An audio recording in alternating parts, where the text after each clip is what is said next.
بسم اللہ الرحمن الرحیم۔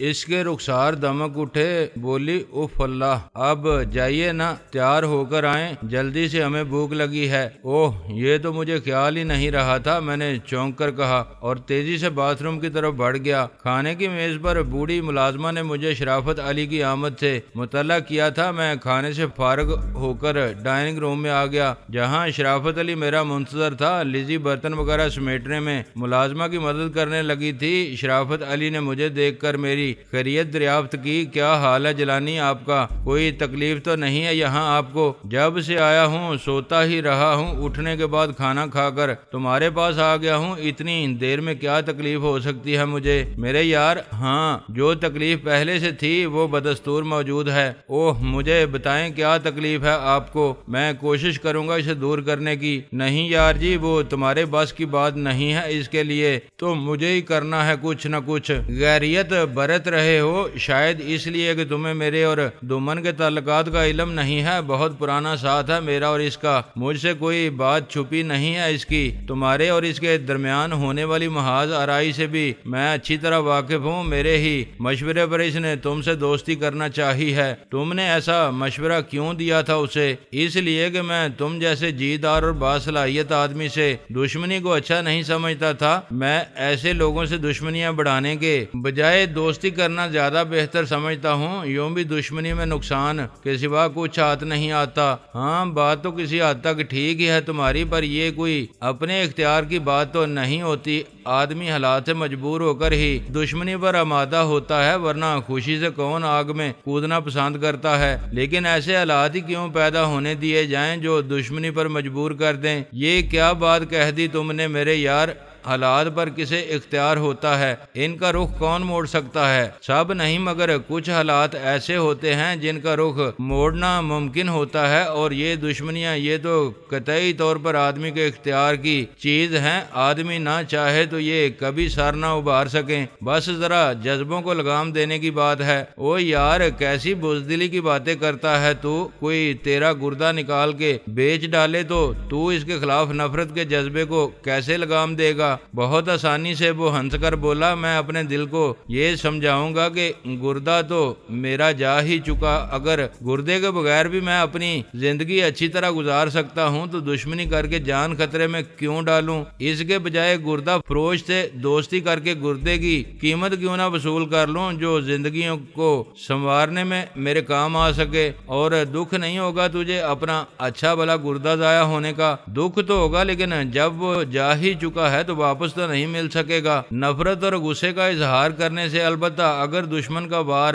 کارگر ہو گیا تو جان بھی جا سکتی ہے۔ گردے کے ساتھ پھر یہ خطرہ کیوں مول لیا جائے؟ یہ دیکھو، اس نے اپنی قمیض کا دامن اٹھا کر اپنا پیٹ میرے سامنے کر دیا۔ یہ میرا دایاں گردہ بھی اسی دمن نے بیچ کھایا ہے، دیکھا تم نے؟ مگر میں نے اس سے دشمنی نہیں کی، میں نے دیکھا سچ مچ اس کے پیٹ میں بھی دائیں جانب چیرے کا ایسا ہی نشان تھا جیسا میرے پیٹ پر تھا۔ میں نے حیرت سے اسے دیکھا۔ تمہاری اجازت سے نکالا تھا اس نے گردہ تمہارا؟ بالکل نہیں، میرا گردہ بھی اس نے میری لا علمی میں نکالا تھا۔ مجھے تو بہت بعد میں معلوم ہوا تھا کہ وہ میرے ساتھ کیا کر چکا ہے۔ انہوں نے تو مجھے یہی بتایا تھا کہ میرا گردہ خراب ہو گیا ہے، اگر اسے نکالا نہیں گیا تو میں مر بھی سکتا ہوں۔ ہاں، مجھے معلوم ہے وہ اسی طرح لوگوں کے گردے نکالا کرتا تھا۔ اس کے کلینک میں علاج کے لیے آنے والے بہت کم لوگ اپنے دونوں گردے واپس لے جاتے تھے، زیادہ تر تو ایک گردہ اسے ہی سونپ جاتے تھے۔ مگر یہ ہوا کیسے؟ میرا مطلب ہے تم تو اس کے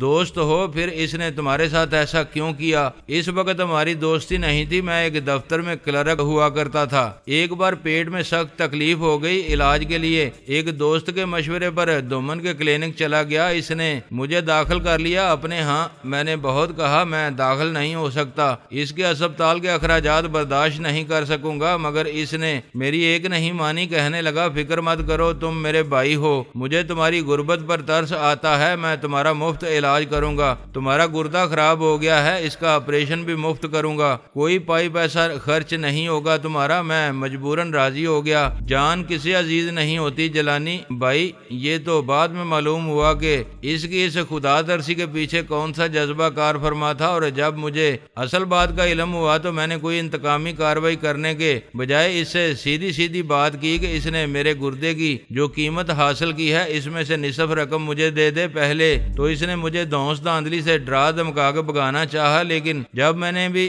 جواباً دھمکی دی کہ اگر اس نے میرا مطالبہ نہ مانا تو میں اخبارات کے دفتر میں جا کر اپنی بپتا سناؤں گا، اخبارات میں اس کے کلینک میں ہونے والے دندوں کی رویداد شائع ہو گئی تو مجھ جیسے اور بھی بہت سے لوگ میدان میں آ جائیں گے جن کے گردے وہ نکال کے بیچ چکا ہے۔ میری یہ دھمکی کام کر گئی، اس نے مجھے 50,000 روپے ادا کر دیے، اس کے ساتھ ہی اس نے مجھے اپنے کاروبار میں شراکت کی دعوت دی جسے میں نے بخوشی قبول کر لیا۔ اب میں ایک معزز اور دولت مند شخص ہوں، یہاں دمن کے تمام معاملات اب میں ہی سنبھالتا ہوں، لیکن تمہیں کیسے پتا چلا کہ اس نے تمہارا گردہ نکال کر بیچ دیا ہے؟ چھوڑو اس قصے کو، یہ بڑی طویل داستان ہے، پھر کبھی فرصت میں سناؤں گا۔ فی الحال تو تم مجھے اس پلاسٹر کے بارے میں بتاؤ جو تم نے اپنے پیروں سے اتارا تھا، وہ کہاں ہے اس وقت؟ میں نے پھر انجان بن کر کہا، اوے یار آخر تم اس قدر پریشان کیوں ہو؟ ایسی کیا چیز تھی اس کے اندر؟ میں نے تو اسے یوں ہی بیکار شے جان کر پھینک دیا تھا۔ وہ گہری نظروں سے میرے چہرے کو تکتے ہوئے بولا، جیلانی میں 1 گھنٹہ پہلے فون پر بات کر چکا ہوں دمن سے، اس نے بتایا ہے کہ تمہیں سب کچھ معلوم ہے، اب مجھ سے زیادہ اڑنے کی کوشش نہ کرو۔ چلو ٹھیک ہے، یوں ہی صحیح، میں تسلیم کرتا ہوں کہ مجھے معلوم تھا پلاسٹر میں کیا تھا، لیکن میں اس طرح تو تمہارے حوالے نہیں کر سکتا اسے۔ کیا؟ وہ چونک کر بولا، کیوں نہیں دو گے تم مجھے وہ؟ اس لیے کہ میں تمہیں نہیں جانتا، میں یہ کیسے یقین کر لوں کہ تم وہی آدمی ہو جسے یہ مال دینا ہے؟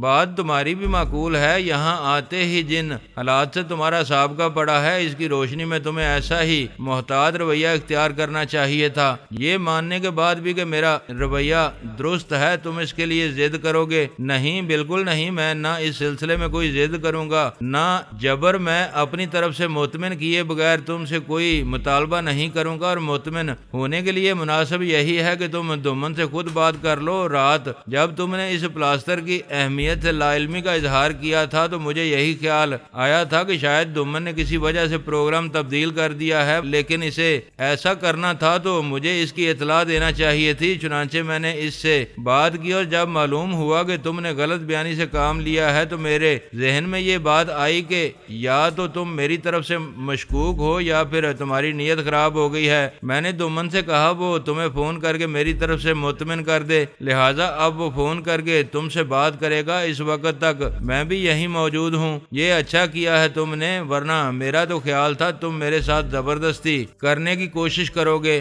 اب ایسا بھی گدھا نہیں ہوں میں یار جی۔ اور ہاں، وہ الزبتھ سے تو ذکر نہیں کیا نا تم نے ہیروں کا؟ او نہیں پیارے بھائی، میں جانتا ہوں اسے ایسی باتوں کی ہوا بھی نہیں لگنا چاہیے، بڑی محبت کرنے والی لڑکی ہے وہ، بڑا پیار بھرا ہے میرے لیے اس کے دل میں۔ اب میں اسے اپنے کالے کرتوتوں سے باخبر کر کے اس کے دل کو تکلیف نہیں پہنچا سکتا۔ تم بھی خیال رکھنا، کوئی ایسی ویسی بات نہ کرنا اس کے سامنے۔ وہ ہنس پڑا، تم فکر نہ کرو اس کی، تو تمہیں یار کہا ہے تو یاری نبھانا بھی جانتا ہوں میں ان جھگڑوں سے نمٹ کے جلد سے جلد لاہور پہنچنا چاہتا ہوں۔ ماں جی بڑی بے چین ہوگی میرے لیے، فکر نہ کرو، دمن سے بات کر کے ہیرے مجھے دے دو، اس کے بعد جب جانا چاہو گے سیٹ ریزرو کروا دوں گا جہاز میں۔ ہاں یار یہ ٹھیک رہے گا، میں بھی بس اڑ کے پہنچ جانا چاہتا ہوں اس کے پاس۔ میں نے سنا ہے تمہاری بہن آج کل راولپنڈی جیل میں ہے، کچھ سنگین قسم کے الزامات ہیں اس پر۔ ٹھیک سنا ہے تم نے، اس کی بھی فکر لگی ہوئی ہے مجھے، یہی وہ تکلیف ہے جس کا